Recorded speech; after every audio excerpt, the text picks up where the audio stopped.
Halo semua, salam sejahtera Malaysia. Selamat datang ke channel Fels Lifestyle. Tuan-tuan dan puan semua, akhirnya Perdana Menteri Malaysia buat satu pendedahan yang bagi saya pasti mengejutkan ramai, terutamanya pemimpin-pemimpin di kalangan pembangkang dan juga seterunya yang paling utama hari ini yang saya dapat lihat yang sering mengkritik kerajaan pimpinan Datuk Seri Anwar Ibrahim, yaitu Tun Dr. Mahathir. Nah, tuan-tuan dan puan-puan, akhirnya berkaitan dengan kerajaan perpaduan, Datuk Seri Anwar Ibrahim buat satu pendedahan yang pasti mengejutkan ramai. Di mana dalam satu artikel mengesahkan, kalau orang tanya, apa hebatnya kerajaan perpaduan? Saya jawab, kata Anwar. Datuk Seri Anwar Ibrahim berkata, setakat ini tidak menerima sebarang laporan mengenai penyelewengan yang dilakukan oleh pimpinan kerajaan perpaduan.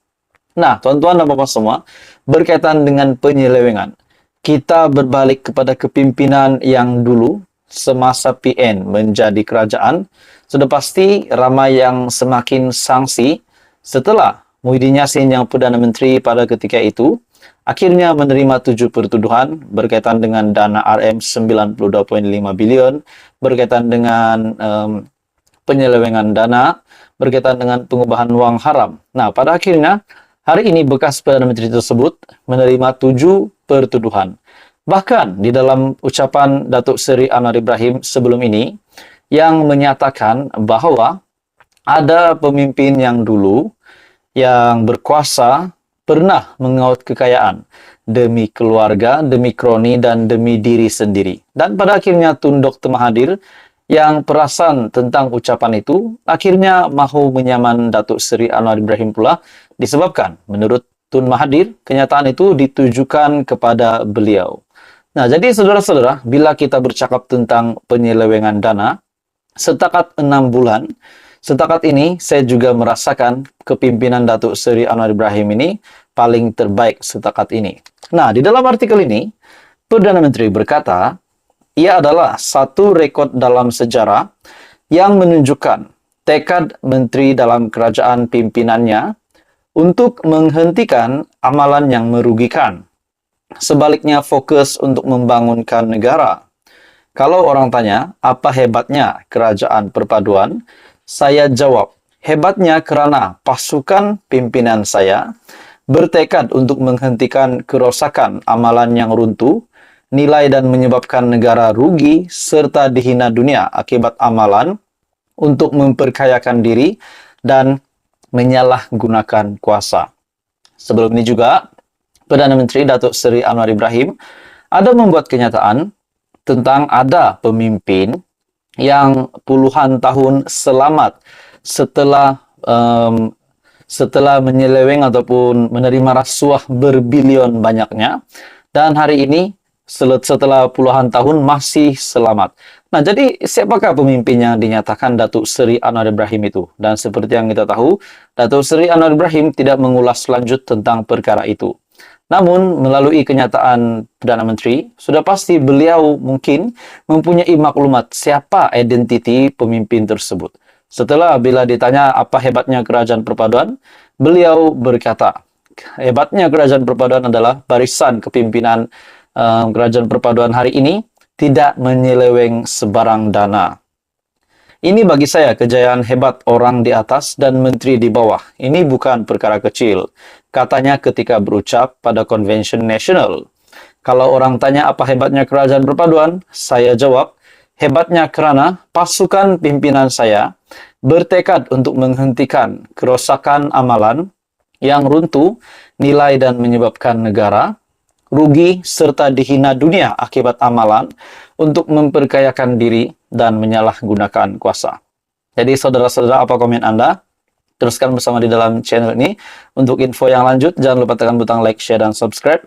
Info padu, info hangat disediakan di dalam channel ini.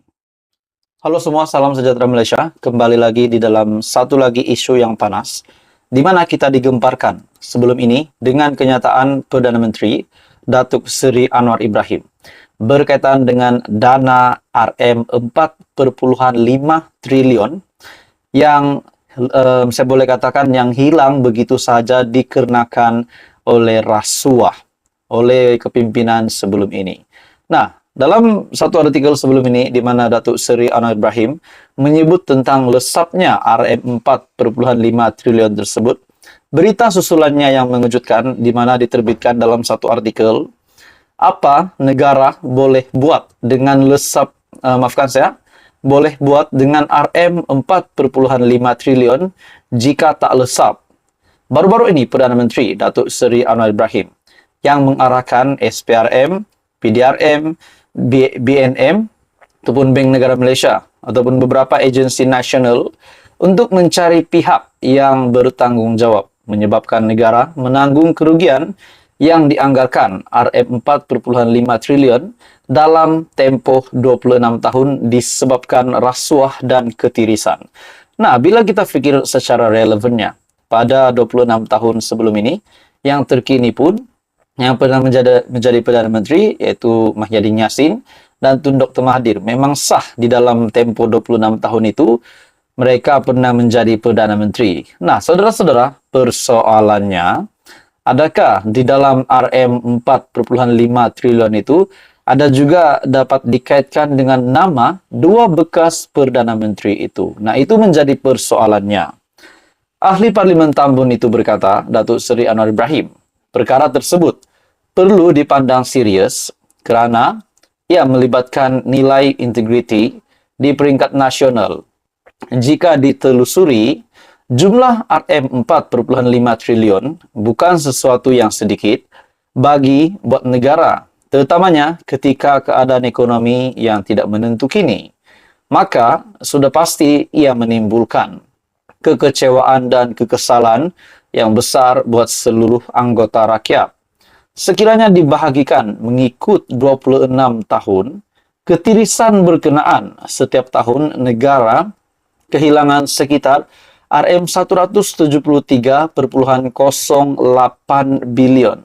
Bagi saya, saudara-saudara, jumlah ini bukan satu jumlah yang sedikit, sehingga menyebabkan purata selama 1 tahun di dalam 26 tahun itu adalah Rm173 lebih bilion.